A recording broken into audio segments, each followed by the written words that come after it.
Olá, bem-vindo. Começando o Diálogo Jovem Pan, uma conversa franca com pessoas que fazem a história do Brasil. E hoje a gente fala sobre saúde, o combate ao câncer no país. O tratamento oral para o combate ao câncer pode ser incluído na cobertura dos planos de saúde. O debate ainda está no âmbito do Congresso Nacional, que analisa medidas. Já a pandemia retardou tratamentos e prejudicou a prevenção contra os tumores no país. Os cânceres de próstata e de mama são os mais comuns no Brasil e a medicina, felizmente, nunca evoluiu tanto. O convidado do programa de hoje é o oncologista Fernando Maluf, fundador do Instituto Vencer o Câncer e nosso consultor aqui da Jovem Pan. Doutor Fernando, mais uma vez, muito obrigado por estar aqui conosco na Jovem Pan e agora a TV Jovem Pan News. Você que sempre foi um ouvinte assíduo aqui da Jovem Pan, agora estamos na TV também. Muito obrigado por aceitar o nosso convite. Bem-vindo sempre. Tiago, é um prazer poder falar com você. Antigamente a gente falava que era um prazer estar com os ouvintes, agora nós temos que falar que é um prazer estar com os telespectadores, né? Então é uma conquista muito importante da Jovem Pan, esse novo passo dessa empresa que a gente tem um carinho enorme. É isso, muito obrigado. Bom, doutor, falando sobre o câncer, né? O Congresso Nacional está fazendo uma discussão muito importante, inclusive é uma bandeira do Instituto Vencer o Câncer, para que os planos de saúde possam bancar também os tratamentos por remédios orais contra o câncer. O que isso pode mudar o combate ao câncer aqui no Brasil? Por que isso é tão importante e quais são as chances realmente disso ir para frente aqui no país? Bom, para contextualizar, o nosso país, a gente já disse isso várias vezes, é o único país que tem 2 pesos e 2 medidas em relação a onde o remédio entra pelo corpo para combater o câncer, seja para cura, para o controle, para atenuação dos sintomas e para melhora da qualidade de vida. E nesse sentido, e por que a gente tão é diferente, por que isso é tão ruim para nós? Porque hoje, quando a Anvisa, que é o órgão mais importante do Brasil para avaliar se um remédio é bom ou seguro, né? Esse binômio é muito importante, a segurança e a eficácia. Esse remédio, depois da avaliação da Anvisa, se ele é aprovado, é porque ele é melhor do que os remédios já existentes. E aí, então, se esse remédio é endovenoso na atualidade, os planos de saúde cobrem esse remédio para aquele usuário que tem aquela doença, para aquela indicação. Se o remédio oral, o que corresponde hoje a 70% dos remédios oncológicos, esse remédio, para ser aprovado pelos planos, tem que passar por uma segunda avaliação, coisa que não acontece para os endovenosos. E, obviamente, não existe nenhum motivo técnico, nem científico, nem humanístico para isso. Essa reavaliação demora, em média, de 2 a 3 anos, e ainda existe um risco desse remédio, mesmo aprovado pela Anvisa, não ser aprovado pela avaliação da ATS, da Agência Nacional de Saúde. Então, esse projeto de lei, ele reza que, independente de onde o remédio entra pelo corpo, esse remédio aprovado pela Anvisa, esse remédio deve ser disponibilizado para aquele paciente que tem um plano e que tem indicação de usar aquele remédio, independente da via, se é oral, endovenoso, subcutâneo, intramuscular, porque naquela situação aquele é claramente o melhor remédio. Ou seja, não é a questão de endovenoso e oral, é que para cada situação tem um remédio e aquele melhor remédio tem que ser o remédio disponibilizado. No Ministério, na MP que foi feita, né, na medida provisória, houve um certo avanço, onde eles encurtam o prazo para avaliação da ANS de 2 a 3 anos para 6 meses. Essa é a MP 1067. Mas, na minha opinião, apesar de ser algum avanço, ela ainda não é perfeita. E por que ela não é perfeita? Porque ainda se mantém uma segunda avaliação em cima da avaliação já feita pela Anvisa do remédio já aprovado no nosso país. E a minha pergunta é, se a Anvisa é o órgão máximo e aprova um remédio, esse remédio é incorporado sem endovenoso para o paciente com câncer, por que nós temos que ter uma segunda avaliação para os remédios orais, que hoje representam a maioridade dos remédios contra o câncer no mundo inteiro e no país? Então, acho que a SMP, ela melhora o cenário muito ruim que é hoje, mas ela claramente não atende de modo integral aquele paciente com câncer, seja uma criança, um adolescente ou um adulto. Agora, doutor, não sei se é possível passar essa informação para os nossos ouvintes espectadores, mas em relação a todos os remédios hoje disponíveis aqui no Brasil, pelo menos para combater o câncer, qual a porcentagem de remédios que são usados orais, via oral, e os remédios endovenosos? E todos que existem endovenosos têm via oral ou não? Não, praticamente nenhum. Porque dependendo do mecanismo de ação do remédio, Thiago, você não consegue fazer um composto oral ou endovenoso. E o que acontece, como a maioria das drogas hoje são drogas mais inteligentes, essas são drogas de administração contínua por via oral. E esse é um dos motivos pelo qual os remédios endovenosos tendem a ficar cada vez mais escassos. Porque geralmente os remédios endovenosos focavam muito na quimioterapia, que vem cada vez menos sendo usada no mundo inteiro. Também a imunoterapia, mas as drogas chamadas drogas-alvo, que são hoje a grande crescente das drogas contra o câncer, são virtualmente todas ou quase todas orais. Então, o grande ponto é que não tem uma droga fabricada na mesma versão endovenosa oral. É aquela droga daquele jeito, naquela posologia. Portanto, quando a gente fala que aquela droga oral está demorando para ser reavaliada pela ANS, ou ela foi reprovada pela ANS, certamente o paciente vai ganhar algo pior do que o melhor padrão ouro que existe, porque não vai ganhar um remédio endovenoso que é idêntico ao oral, vai ganhar algo que foi inferior nos estudos, e por isso que aquela droga endovenosa, no caso endovenosa, não foi eleita como a primeira droga que a gente escolhe para aquele caso. Mas lembrar também que nós temos vários tumores que o primeiro tratamento é endovenoso. Aliás, nós temos tratamentos que são as duas coisas, combinações de drogas endovenosas e orais. Portanto, não é uma questão de um pelo outro. É a questão que para cada doença, para cada situação do câncer, tem o primeiro melhor tratamento, o segundo melhor tratamento. E na maioria das vezes, esses primeiros melhores tratamentos incorporam drogas orais que não foram ainda aprovadas no nosso meio pela ANS, mas já foram pela Anvisa, ou eventualmente até algumas foram avaliadas pela ANS e foram outra vez reprovadas por critérios que nós não concordamos. Doutor Fernando Maluf, não sei se por questões éticas o senhor pode ou não pode falar em relação aos planos de saúde. Os planos resistem a esse tratamento, a essa cobertura, e a gente sabe que há muita judicialização, inclusive, dos tratamentos contra o câncer. Por exemplo, eu conheço uma pessoa que todo mês tem que tomar uma espécie de uma injeção, vai até o hospital, só que o plano agora cobre esse tratamento, mas porque essa pessoa entrou na justiça. A judicialização, nesse caso, como é que fica também essa relação com os planos de saúde? Veja, os planos de saúde são importantíssimos para o ecossistema. Tá? O Brasil tem os planos como uma parte muito importante. Aliás, hoje 25% da população tem um plano de saúde e os planos fazem trabalhos magníficos. O meu ponto é que existem vários meios de você melhorar o resultado financeiro dessas grandes operações. Você pode, outra vez, melhorar o que a gente chama aqui que o americano fala de value-based care, que é o cuidado baseado em valor, ou seja, como é que você consegue curar mais gente, salvar mais gente, gastando, entre aspas, menos, através de melhoras de linhas de recomendação, de monitorização do que está sendo feito, de cortar gastos não necessários. Então, tem vários jeitos de você conseguir melhorar o resultado e, eventualmente, melhorar a parte financeira. O meu ponto é que quando você dá um remédio mais caro ou mais barato, independente, porque nem todo endovenoso é mais barato que o oral, tem alguns que sim, alguns não.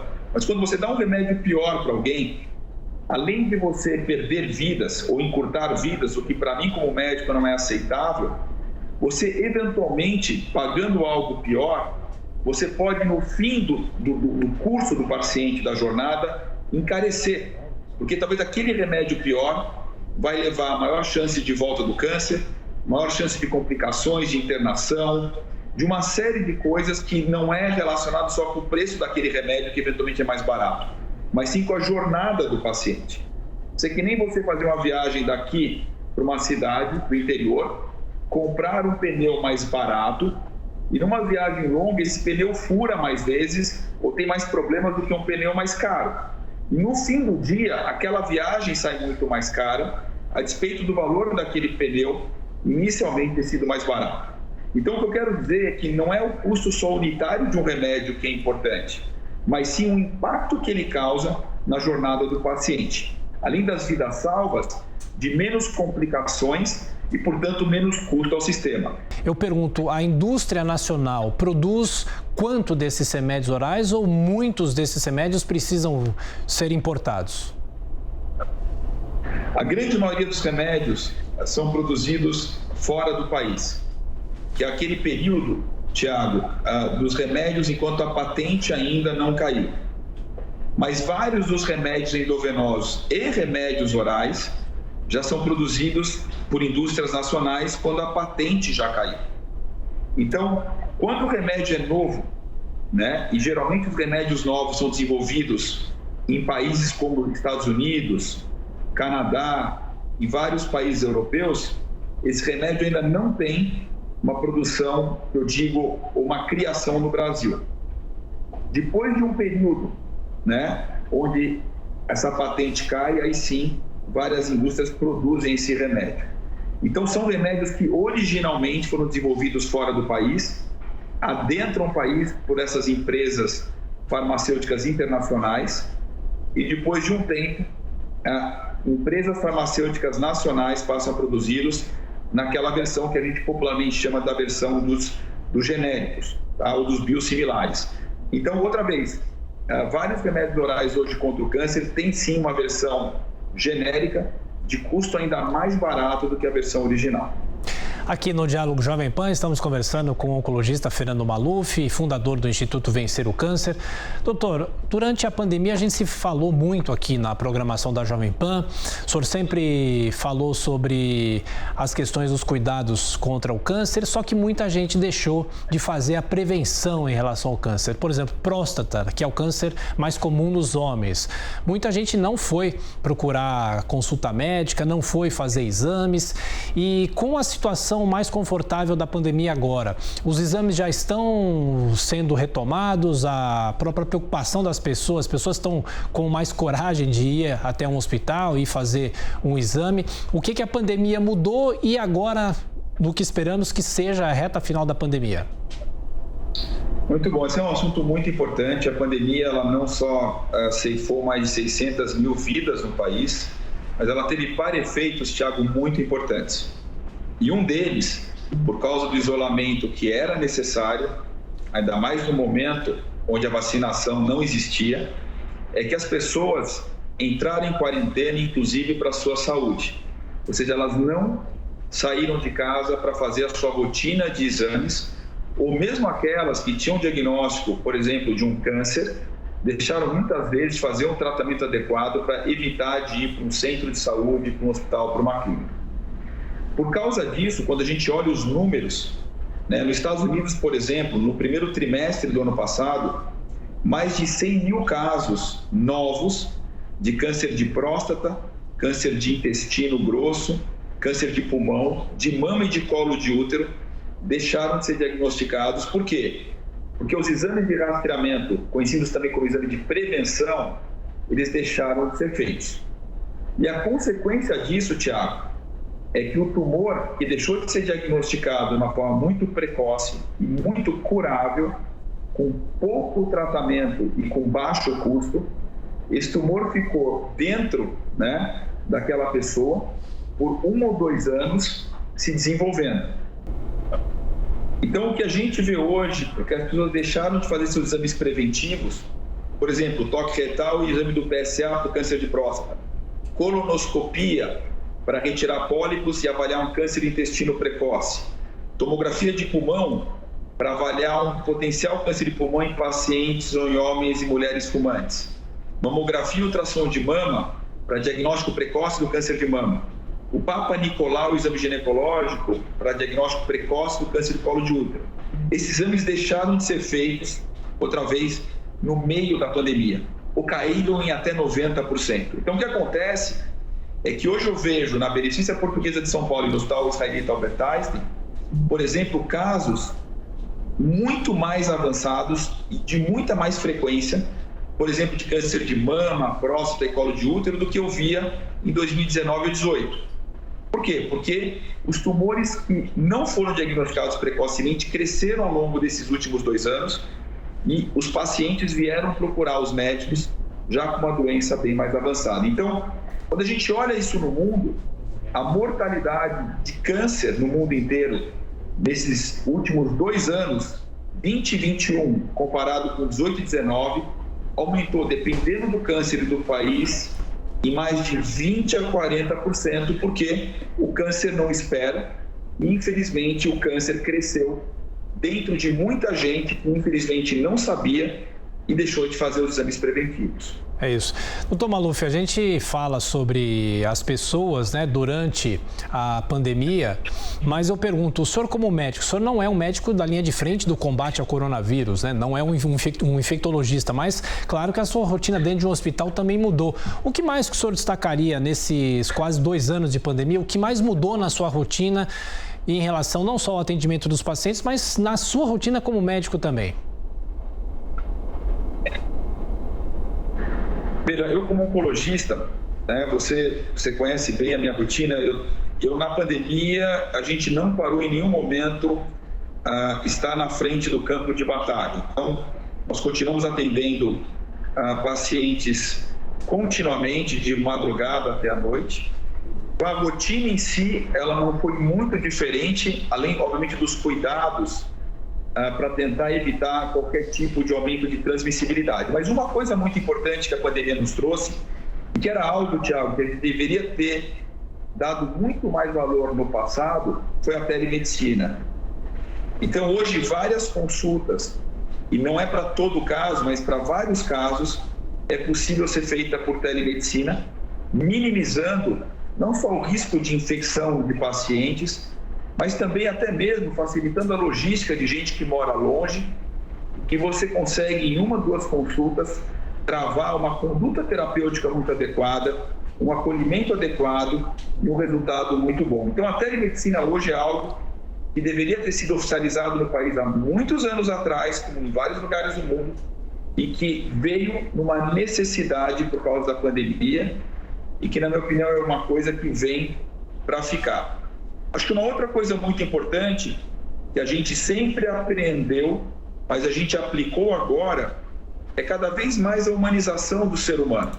Cada vez mais o acolhimento de pacientes que, outra vez, têm um diagnóstico oncológico, que precisam de carinho, de amor, além, obviamente, de cuidados técnicos impecáveis, mas que, dentro de uma pandemia, se fragilizaram muito.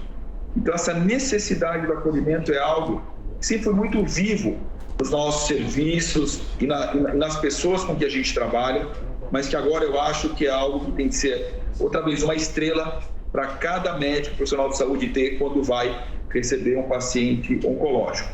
E a terceira coisa muito importante é a percepção do quanto que a gente precisa investir na saúde pública do país, no SUS, porque o SUS cuida de 75% dos brasileiros e daqueles 25% que tem o plano de saúde, muitos deles têm várias intersecções com o SUS, como, por exemplo, nos bancos de sangue, nas vacinações, no SAMUS. Então, eu acho que a gente precisa estar no momento de olhar para a saúde como algo imperativo. E se a gente não investir, não só em educação, que é tão importante, infraestrutura, mas em saúde, nós vamos deixar os nossos pacientes à deriva. E eu falo que o SUS é muito bom para várias coisas, mas para coisas muito complexas e de alto custo como câncer, infelizmente o SUS ainda, a despeito do esforço dos profissionais de saúde, deixa muito a desejar por falta de recurso, falta de infraestrutura e, na minha opinião, falta de um direcionamento mais adequado num país continental como o nosso. A gente, por exemplo, está estudando agora os resultados de pacientes com câncer de próstata, de bexiga, de rim, de ovário, de útero, que se tratam no SUS e nas redes privadas. E eu posso lhe afiançar, Tiago, que os números são completamente diferentes. Então, acho que esse abismo, ele não é aceitável e nós temos que brigar para reduzi-lo fortemente para que quem tenha câncer, independente de onde seja, se é no SUS ou não SUS, tenha as mesmas chances de sucesso nessa briga e nessa luta. E, doutor Fernando, aproveito, já que o senhor está falando sobre essa história de abismo, né? aqui dentro mesmo do Brasil, entre quem tem plano de saúde e quem não tem, mas há um abismo em todo o mundo entre países ricos e países pobres no combate ao câncer. E uma vez conversando com o senhor, isso que motivou o senhor a fundar o Instituto Vencer o Câncer para tentar, no caso aqui da América Latina, orientar as pessoas, tentar um tratamento, não sei se a gente pode dizer um tratamento único, mas também que haja um protocolo de tratamento e que as pessoas, claro, avancem cada vez mais no sentido da prevenção. O Instituto Vencer o Câncer tenta fazer o quê para reduzir esse abismo no tratamento contra a doença? Tiago, a gente começou uma iniciativa fantástica agora.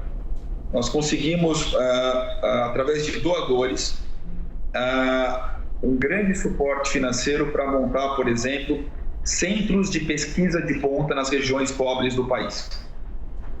E por que isso? Porque quando você tem um centro de pesquisa, você tem a oportunidade de estudar remédios promissores, que podem causar resultados muito melhores do que os remédios que já existem. Remédios que são estudados no Memorial de Nova York, no MD Anderson de Houston, no Gustave Roussy da França. Imagina então, a gente tem agora, nós vamos evoluir para 9 centros de pesquisa novos no país, em áreas outra vez carentes, e vão poder avaliar um remédio em tempo real, que está sendo avaliado nos Estados Unidos, na Europa, na Ásia, na Austrália, por exemplo. Então esse é um movimento fantástico do Instituto, que vai então permear medicina de ponta em áreas carentes. Os primeiros 6 centros vão começar esse ano. Um no estado do Amazonas, um no estado do Pará, um no estado do Maranhão, um no estado da Paraíba, um no estado do norte de Minas, sul da Bahia, e outro no estado do Mato Grosso do Sul. E temos mais 3 centros para serem selecionados. Então esse é o primeiro momento do Instituto, que é absolutamente fantástico, né? A gente criar um acesso gratuito a remédios de ponta para pacientes que eventualmente não têm mais bons remédios para a sua situação. Um outro movimento muito importante é esse movimento que nós estamos trabalhando em permitir que as pessoas tenham acesso a remédios orais contra o câncer de forma mais rápida, como é feito para os endovenosos. E um terceiro projeto que nós estamos trabalhando é revitalizar e reviver o SUS em câncer. Como é que nós podemos fazer, Tiago, mesmo com um orçamento que não é grande, relativamente curto, como é que nós vamos fazer para aumentar o acesso a melhores drogas, a melhores máquinas de radioterapia, ou até mesmo a máquinas de radioterapia, porque o Brasil tem várias áreas que não tem acesso à radioterapia. Como é que nós vamos aumentar o acesso à medicina diagnóstica para os pacientes do SUS? Como é que nós vamos criar eventualmente um fundo nacional para focar em pacientes oncológicos? Então, nós estamos trabalhando nisso para rediscutir, na nossa opinião, um SUS que é insuficiente do jeito que está, mesmo com orçamento curto, para a população mais carente. E por último, como você falou, nós criamos consensos mundiais em câncer de próstata, de colo de útero, de vulva, de ovário e endométrio, para poder trabalhar na situação da carência dos países, o que é o melhor que a gente pode fazer. Então, nós reunimos médicos de países em desenvolvimento do mundo inteiro para discutir as melhores alternativas quando você não tem a melhor alternativa nova. Recentemente, nós tivemos 8 publicações numa revista internacional para falar como que a gente conduz câncer de próstata quando você tem uma limitação de recursos. Então, eu falo isso, Tiago, para todos os médicos, meus residentes, meus alunos de medicina, que existe uma coisa muito ruim no país e na América Latina e também no Oriente Médio e também na África, que é uma carência muito grande, uma desigualdade enorme. Mas existe também uma oportunidade de melhoria enorme, e é nisso que a motivação vem para que a gente construa literalmente melhores políticas públicas, melhores projetos como esse de pesquisa, para mapear o país e criar centros de pesquisa e tornar esse país melhor do que ele está. Doutor Fernando Maluf, encaminhando já para o fim da nossa entrevista, eu queria fazer uma pergunta para o senhor e também o senhor deixa uma mensagem para os nossos ouvintes espectadores, porque a questão é a seguinte: a palavra câncer é uma palavra muito pesada. Você imagina um médico que dá um diagnóstico para qualquer pessoa: você tem câncer de mama, você tem câncer de próstata. A pessoa já associa, infelizmente, essa doença com a morte. né? E eu pergunto, não necessariamente isso vai acontecer. Há uma evolução muito grande da medicina, a senhora é médico já há muito tempo e sabe, e viu na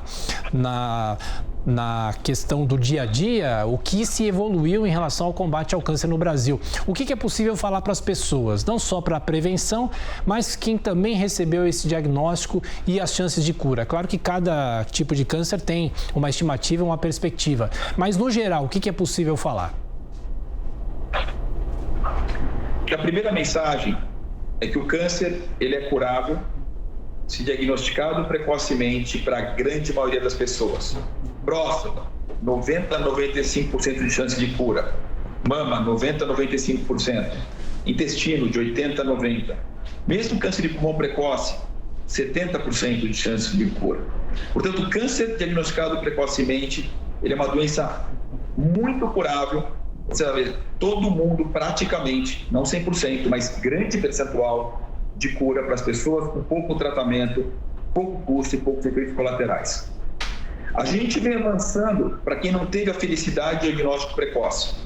Então, a combinação de tratamentos vem possibilitando que pessoas com cânceres que a gente chama de localmente avançados também se curem. Os tratamentos evoluíram de modo muito importante. Imunoterapia, drogas radiofarmacológicas em câncer de próstata que matam o tumor por doses letais de radiação, drogas chamadas de inteligentes, que bloqueiam mecanismos pelo qual o tumor se desenvolve. Então, nós temos hoje uma gama de remédios absolutamente maior do que no passado, curando até pessoas com doença muito avançada. Tá? Infelizmente, esses remédios são restritos para poucas pessoas e essa, obviamente, como eu falei, é uma das nossas brigas. Mas a gente vem evoluindo também, Tiago, não só para mais tratamentos ou tratamentos mais sofisticados, mas também para poupar pessoas de tratamentos que hoje são feitos, mas que a gente vai aprender no futuro que talvez não sejam precisos. Eu vou dar um exemplo.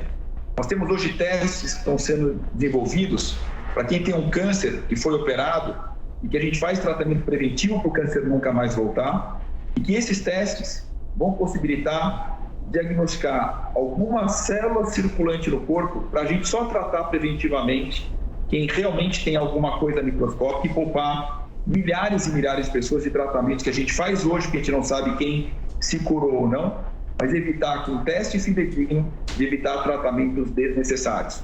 Nós estamos curando hoje tumores com doses de radioterapia ou com agulhas de congelamento ou aquecimento, como câncer de próstata e câncer de rim. Então, eu diria que o cenário é muito positivo e que a maioria das pessoas com diagnóstico de câncer, pelo menos na nossa experiência, se curam. E para aquelas que não se curam, os tratamentos estão possibilitando uma sobrevida muito melhor, às custas de menos efeitos colaterais e melhor qualidade de vida. Portanto, eu sou um médico que vejo com muito otimismo o futuro, porque o nosso presente, Tiago, comparado com o que acontecia há 10, 20 anos atrás, mudou radicalmente para melhor. Doutor Fernando Maluf, obrigado pela entrevista aqui à Jovem Pan. Eu desejo ao senhor um bom fim de ano, um excelente 2022 e voltaremos a nos falar. Um grande abraço, muito obrigado. Obrigado, Tiago, para você e para todo mundo da Jovem Pan. Bom, conversamos com o oncologista Fernando Maluf, fundador do Instituto Vencer o Câncer, falando sobre o tratamento e as prevenções aqui no Brasil. A você que nos acompanhou, muito obrigado pela sua audiência e até a próxima.